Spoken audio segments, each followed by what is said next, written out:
know a kidnapper is dumb because they are kidnapping kids. Why the old ones? They are not a kid. Some kidnappers have no brain.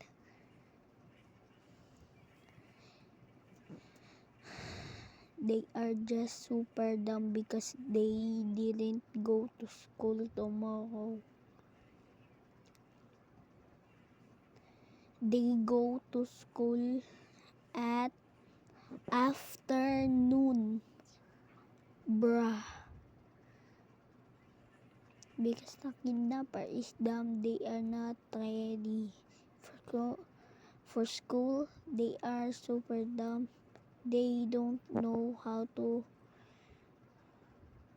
kidnap something because they are ugly, dumbless, have no brain cells, no IQ, only one. Ha ha ha ha. They only take kids. Why they take old ones?